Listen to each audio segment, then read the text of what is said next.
students, welcome to Logica Education. I am Divya Sadhwani. So today आज हम deal करने वाले हैं MCQ क्वेश्चंस को लेके. ऐसे MCQ क्वेश्चंस जो यूजी के पेपर, अंडर ग्रेजुएट के पेपर में आते हैं. नाउ आज हम डील करने वाले हैं कॉन्स्टिट्यूशन के कुछ क्वेश्चन से जो कि एग्जाम्स में पूछे जाते हैं. नाउ बच्चों, कॉन्स्टिट्यूशन जो है हम बहुत सालों से पढ़ते आ रहे हैं, यानी कि हम हमेशा आर्टिकल नंबर नहीं पढ़ते हैं, but then we know about, we have studied this things in our Indian polity subject. So कुछ क्वेश्चंस हैं जो कि ये बहुत जनरल क्वेश्चंस हैं जो आपको एग्जाम में पूछे जा सकते हैं. So moving towards question number 1 बच्चों. क्वेश्चन नंबर 1 बहुत सिंपल है. पूछता है the governor of state is appointed by president on the advice of. अब जो गवर्नर है स्टेट का, उसको कौन अपॉइंट करता है बच्चों? उसको अपॉइंट करते हैं प्रेसिडेंट. अब वो किसकी एडवाइस पे करते हैं? So the option is prime minister, vice president, chief minister या chief justice. So the correct option is prime minister.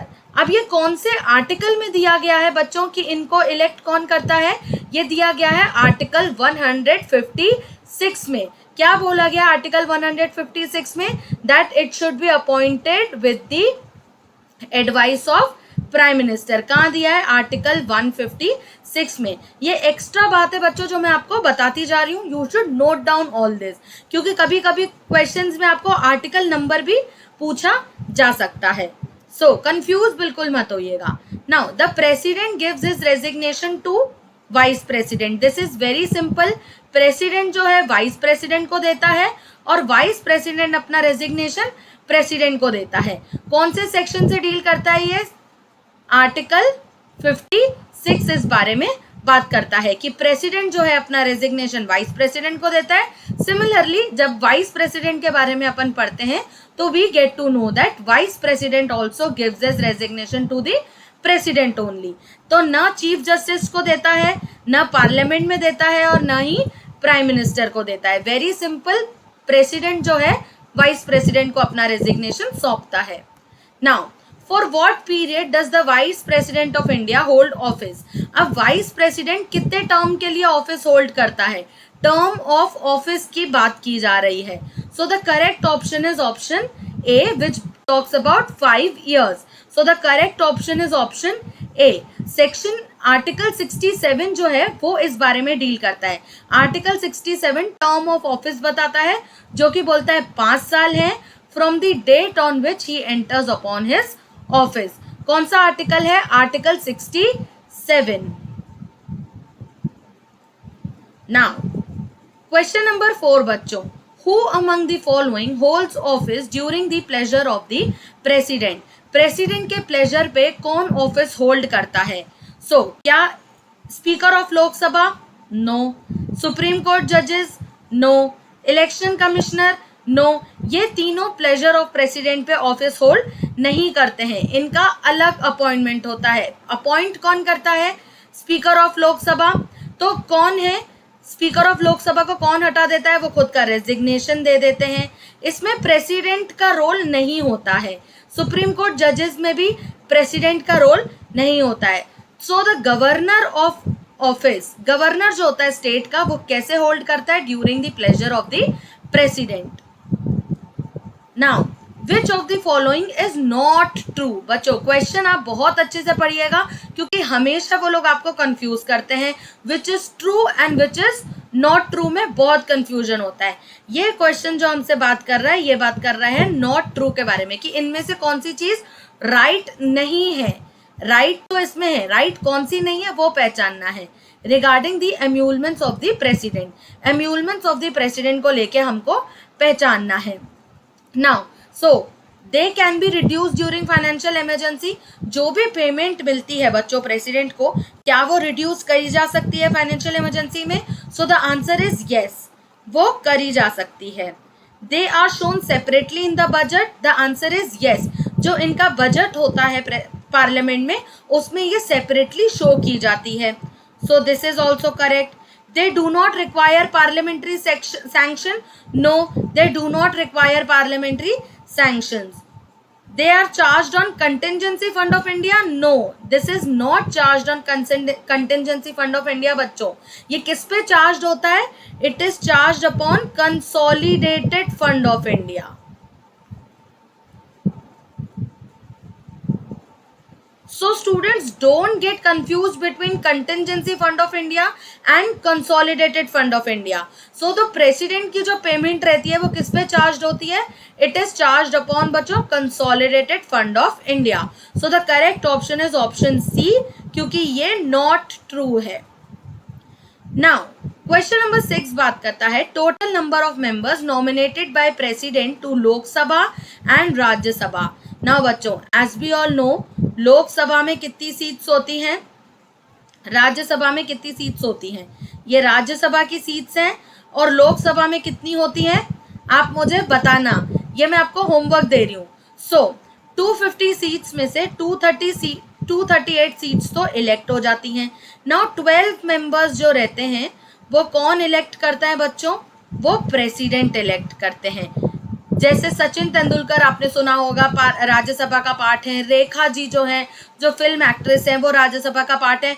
तो वो इन 12 मेंबर्स में आते हैं जो कि किसी न किसी फील्ड में उन्होंने कुछ ना कुछ महारत हासिल की होती है, in the field of art, science, sports. तो उनको इलेक्ट किया जाता है राज्यसभा के लिए. So 12 members are elected in Rajya Sabha.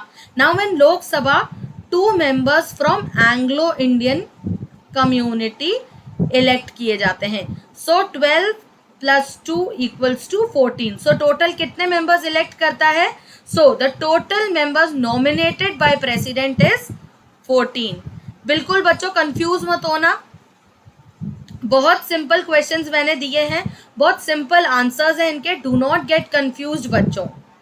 Now question number 7 बात करता है which of the following does not constitute electoral college for election of the president. Now president का election अब कौन से उसमें दिया है, कौन सी चीज बात करती है प्रेसिडेंट के इलेक्शन के बारे में?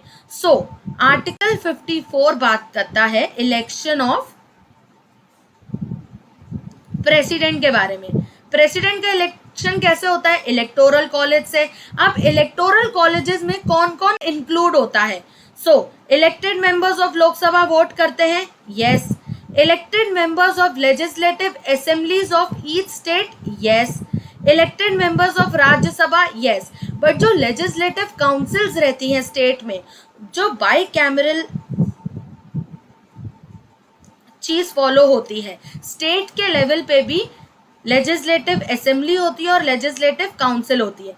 तो लेजिस्लेटिव असेंबली तो वोट करती है स्टेट के, बट स्टेट की लेजिस्लेटिव काउंसिल वोट नहीं करती है. So this is not included under the electoral college for election of president. So the correct option is option C. This does not constitute for electoral college. Now question number 8 बात करता है council of ministers in a parliamentary type of government can remain in office till they enjoy the support of majority of members of lower house of the parliament. Lower house मतलब क्या है बच्चों? लोकसभा. जो council of ministers है वो किसके उस पे रहते हैं ऑफिस में? जब तक मेजॉरिटी होती है तब तक ऑफिस होता है. जब तक लोकसभा में मेजॉरिटी है, लोकसभा में जब तक मेजॉरिटी है तब तक वो अपना ऑफिस होल्ड कर सकते हैं. जैसे ही ऑफिस होल्ड, जैसे ही मेजॉरिटी गई, अगर लोकसभा में अगर हाफ +1 होती है मेजॉरिटी, अगर -2 भी हो जाता है, अगर 2 मेंबर्स भी हो जाते हैं, तो जो मेजॉरिटी है वो लैप्स हो जाती है और जो लोकसभा है वो भंग हो जाती है. हिंदी में कहते हैं बच्चों भंग हो जाती है. So the Lok Sabha is dissolved and therefore council of ministers are no longer remain in the office. So they enjoy the office till the majority of members of lower house of the parliament. जब तक उनकी जो सरकार है, जब तक उनकी government है वो मेजॉरिटी में है, तब तक वो ऑफिस होल्ड कर सकते हैं. नाउ क्वेश्चन नंबर 9 बात करता है which of the following appointments is not made by president. So army chief को कौन इलेक्ट करता है? प्रेसिडेंट इलेक्ट करता है.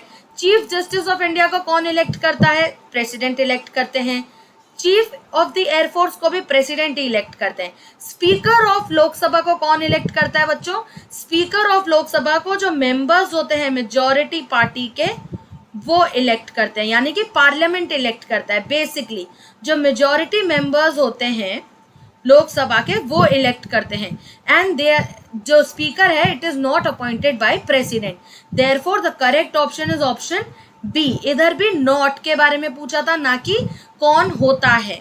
So moving towards question number 10 बच्चों। क्वेश्चन नंबर 10 क्या बताया? प्राइम मिनिस्टर को कौन अपॉइंट करता है? वेरी सिंपल बच्चों, प्राइम मिनिस्टर को कौन अपॉइंट करता है? प्रेसिडेंट अपॉइंट करता है। जो मेजॉरिटी पार्टी है वो अपना बंदा आगे रखते हैं कि this person should be the prime minister, but that person is appointed by the president of India. I hope there is no confusion in these questions. Please note down these questions बच्चों, they are very simple and very important. मैंने बहुत important questions निकाले हैं constitution के, जो बहुत बार exams में आपको कंफ्यूज करने की कोशिश करते हैं। So these are the basic ones and so you should learn all these questions. You should know the article and which article talks about which question. So I hope आपको ये series बहुत अच्छी लगी होगी। Thank you so much बच्चों, have a nice day.